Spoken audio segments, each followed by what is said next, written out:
the intention. It's like the GPS coordinates before you go on a long journey. You're hopping in the car, you're plugging it into the Maps app. And the intention is like, where do I want to go? What do I want to achieve? And so really having the patient focus on that intention can play a crucial role. 3, 2, 1, liftoff.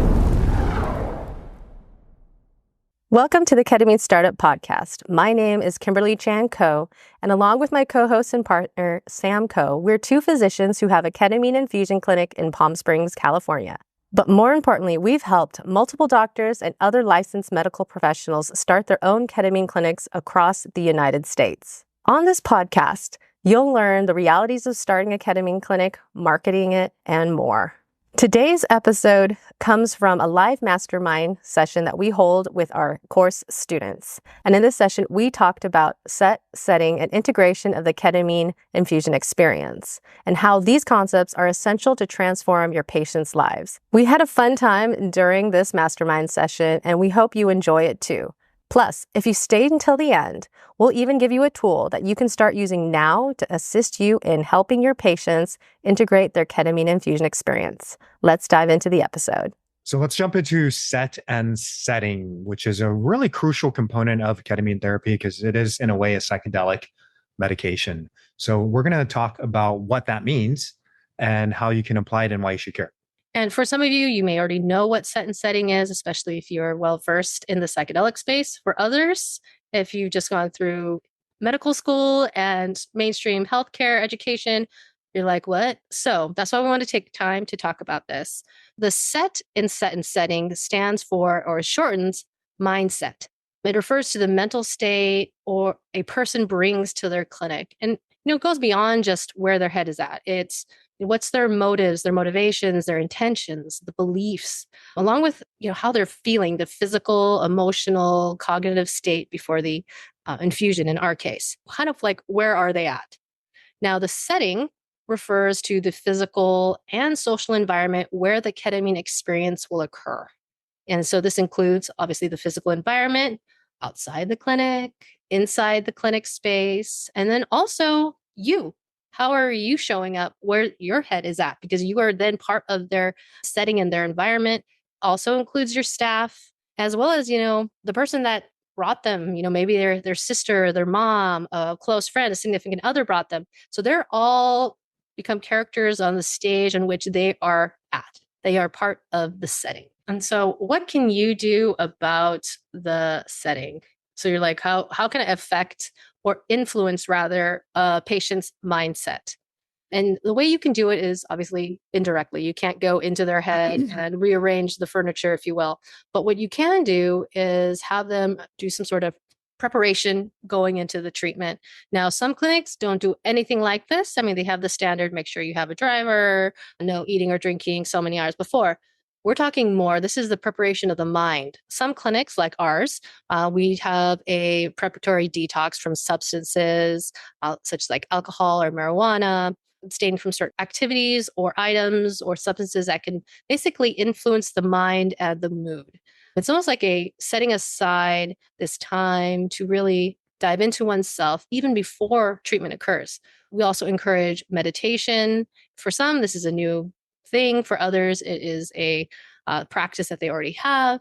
We also talk about journaling and reflecting before the infusion, and we encourage a positive mindset. For some patients, this is the last thing. They've tried everything, and they can almost come in feeling a bit defeated, or maybe the folks around them, their support system, is not as supportive. And so what we try to encourage them is to do things and just put their mind in a place that they can be in a good space. I think this preparation is really important. One of the examples that I give my patients is like when you consume food, like whether it's a burger or eggs or whatever it may be, that eventually becomes a part of your body. Now, similarly, when we consume content, whether that's pornography, violent movies, horror movies, music, a lot of it will also be kind of absorbed into our psyche. And so this preparation component is really important. One example of this is I had a patient, like later teens, early 20s, who was playing zombie video games the night before his ketamine treatment. And as a result of that, during his ketamine experience, he was talking about how he saw zombies. It was kind of a scary, intense experience for him because of how that video game influenced that mindset that we discussed. So having those patients prepare, kind of detox the mind can play a really crucial role. And it'll actually differentiate your clinic significantly from other clinicians who may not be aware of this concept. Along with that, we recommend creating an intention going into the treatment. And this could be something that they do within their meditation and their journaling during that preparatory time. And, it can be, for some people, this is like, but, in this space, especially here in California and SoCal, we're really into like set your intentions and, what do you hope to get out of this? So for some, this is very obvious and something you may already even do to start your day. But we have this being very intentional about setting intention for their treatment, and ideally something that they come up with themselves, and it could be as simple as, letting go of the past, more pain-free days, more mobility. Ideally, we encourage them to come up with something that is short and easy to remember, even something that can be boiled down to one word, because then they can use it almost like a mantra, something they can say to ground even during the experience. So it's like kind of connecting that before to the actual treatment itself. Yeah. So I tell my patients the intention, it's like the GPS coordinates before you go on a long journey. You're hopping in the car, you're plugging it into the Maps app. And the intention is like, where do I want to go? What do I want to achieve? And so really having the patient focus on that intention can play a crucial role. So for every infusion at our clinic, I ask the patient, like, what is your intention? What is your goal? And one of the important things is to frame it in a positive way. So instead of, I want to feel less depressed. So for example, instead of feeling less depressed, they may want to feel, I ask them like, what's the opposite of depression for you? Oh, it's more contentment. It's more gratitude. It's more joy. So reframing it into that positive way. There's some belief about like the unconscious, where the unconscious mind isn't really complex. It's like a 3-year-old, 4-year-old toddler. So we want to really kind of simplify the intention for the patient. And this is something you can do, is like kind of coach the patient regarding what their intention. And what's interesting is, after doing 2,000 plus infusions, it kind of boils down to like forgiveness, maybe self-love, acceptance, peace, gratitude, joy, contentment. So you'll notice some similar themes that do come up for patients. And maybe it's because we're all just related as humanity and we have, the same struggles and challenges as everyone else. So what can you do about setting? And this one is obviously something you have more control over. There's the obvious things. You have comfortable seating, that have a comfortable chair for them to have an infusion in. There are some places that they're getting the infusion in a gurney. And so that experience, that setting is going to have a very different setting. Have it be an inviting, warm, safe environment. And so you could do also like headphones with a curated playlist, eye shades, music, aromatherapy. So you're targeting all the senses. And I think what's most important about setting is, you're going to do the basics of creating a beautiful space. We know you're going to do that. But I think what's the most important is to be you, fully present and available for the patient.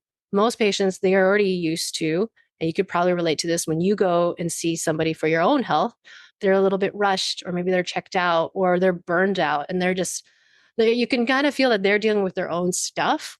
So kind of checking that at the door, being present, holding space, be that safe container for them is going to be as important. That's even more important than having this beautiful spa-like gorgeous clinic. If they know that when they're sitting in that chair opposite of you, when you're helping them get ready and get settled in before the infusion, they know and they can feel safe and they know you're going to be there, that goes so far.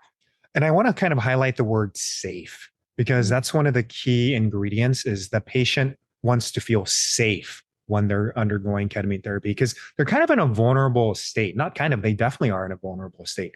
Their eyes are closed. They're, getting this medication that's going to put them in a non-ordinary state of consciousness. Like this safety and the how the patient perceives that safety from you will play a crucial role. And one of the things that we do is the vital sign monitoring. And that's what we recommend, is in a way, it makes the patient feel safe. Like I have a lot of patients report to me, oh, because I knew you were there, because I knew that my vital signs were being monitored, I knew my oxygen level was being monitored, I felt safe. And that really plays a pretty integral role in the setting that you can personally provide. If you tuned in to our episode today, chances are you're curious about the ins and outs of starting up a ketamine clinic. It's an exciting field, but let's face it, the journey from idea to actually opening day can be quite daunting. That's why we've created something special for you. Think of it as your personal roadmap, a free downloadable checklist that lays out the essential steps you need to consider when starting up your ketamine clinic. This checklist is designed to help you avoid common pitfalls and launch your trajectory to success. So how can you get your hands on this checklist? Simple. Just visit www.ketaminestartup.com/checklist and grab your free copy today. We've made it easy and accessible because we believe in supporting our community with a valuable resource. ketaminestartup.com/checklist. All right, let's get back to our discussion. Stay tuned and don't forget to download your free checklist during or after the podcast. All right. So we're going to move on to the next topic, integration. And similar to set and setting, this is something that some clinics, ketamine clinics do, others don't, or they outsource it. And we'll kind of talk about that more in a moment. So what is integration? I mean, to boil it down very simply, it's like the homework that one does after their ketamine treatment, and that's beyond, it is the, like reflecting and acting upon any insights or lessons, any ahas, epiphanies that they experienced during the treatment. And that's a way that you can encourage them to figure out what is this, that thing they can integrate is for them to just reflect, maybe take an inventory on what they experienced. And that means reflecting on what occurred during then and just seeing how that can inspire, maybe even tiny changes. Some patients may go, I can't think of anything. There's nothing, it wasn't anything big. Like I need to leave a job or, go start, training to climb Mount Everest or something. No, it can be even like little tiny changes that they can insert into their daily life that in the long term, that little change that can make for years later a huge change in the trajectory. And I'm thinking of that one, that analogy with the airplane and you know what I'm talking about? Yeah. So the analogy is like with an airplane or a ship, it's actually never in one direction. It's constantly doing these micro adjustments. And even like a 1 degree change will alter the, actual location in the long run. So, we talk about microdosing, or you may be familiar with the term microdosing. I call it micro integration actions. So small, tiny changes and habits. And there's a great book. It's about habits. I'm blanking on the name. Charles Dugar, I think, is the author. Atomic Habits? It might be Atomic Habits by James Clear.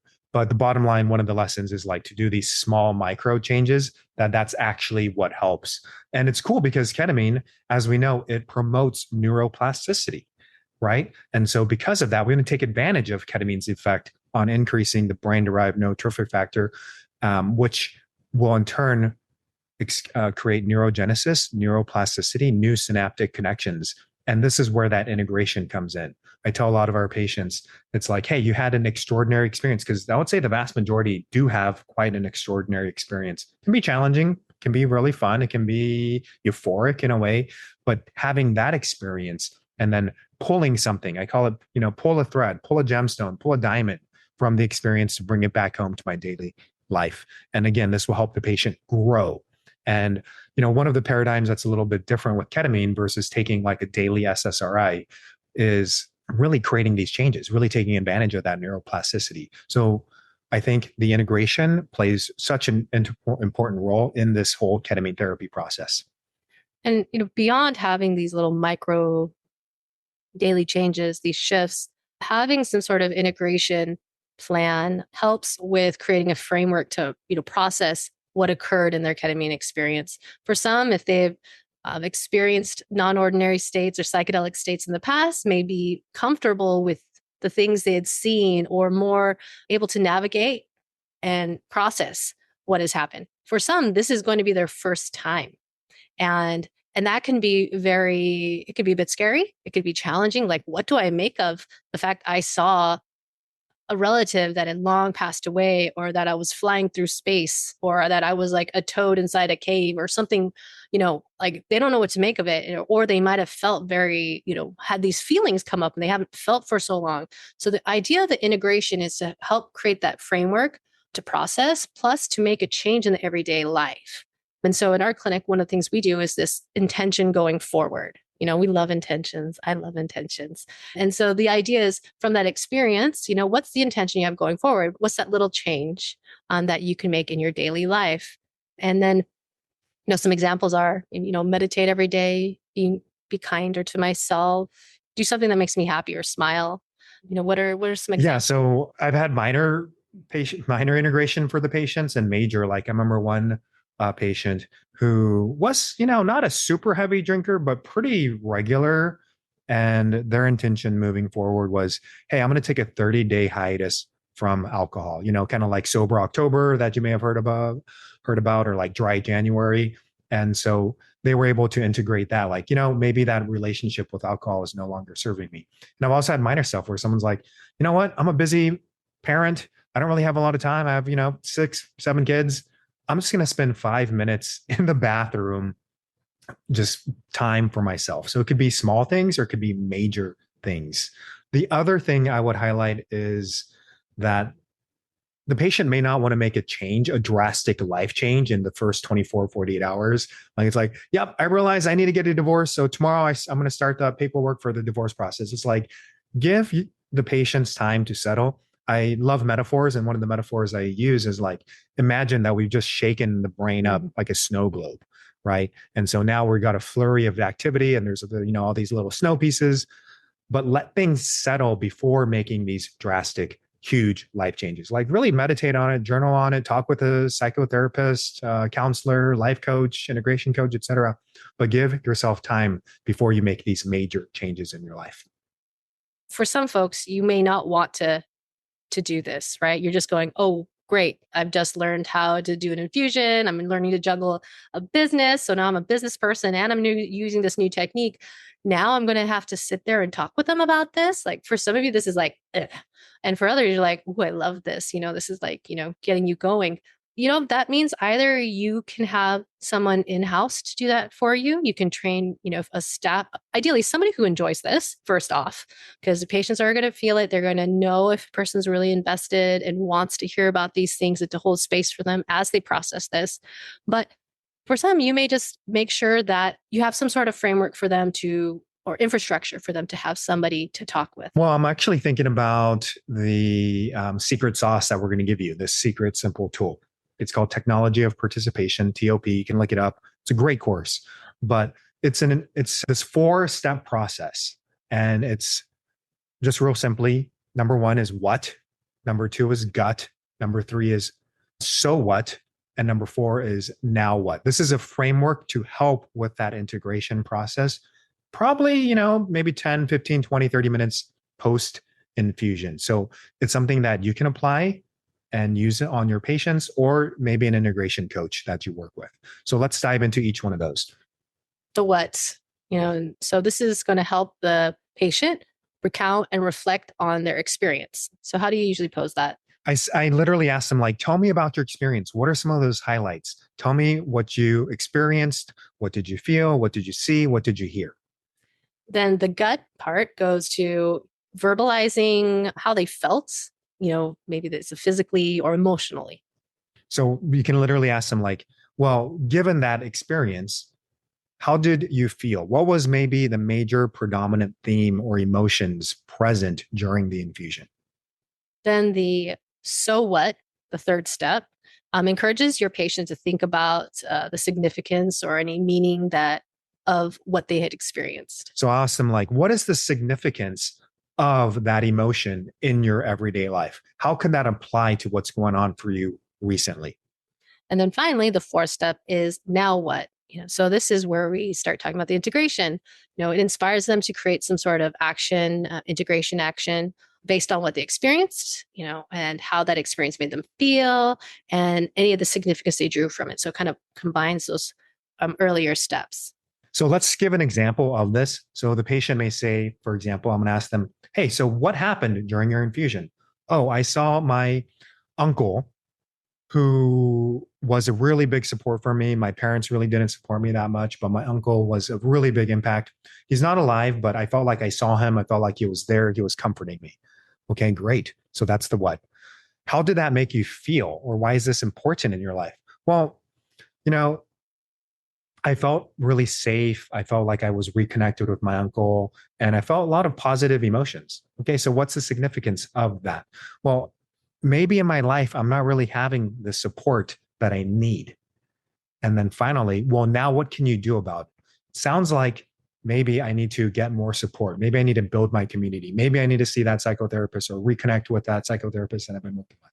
So it's a very simple 4-stage process, 4 simple questions, and it can really help solidify the integration and make meaning of the experience. Because this is what it's kind of doing. It's like making meaning of the experience. There's a great book, Viktor Frankl, Man's Search for Meaning. And he says we're like humans are meaning making machines. So they can have this experience and they're going to apply the meaning, what it means to them. And it's just going to come from themselves. And you're just kind of coaching them and helping them through that process using these 4 stages. We really appreciate you listening to our podcast. The topics discussed today are really near and dear to our hearts, and hope you understand that set and setting and integration will serve you and your patients. If you enjoyed this episode, please subscribe to our podcast on your favorite podcast player if you haven't already done so. Plus, if you're up to it, please do us a favor and give us a 5-star review on your platform of choice. This will help us reach more thoughtful, entrepreneurial medical professionals like you. And again, thanks so much for listening, and stay tuned for the next episode.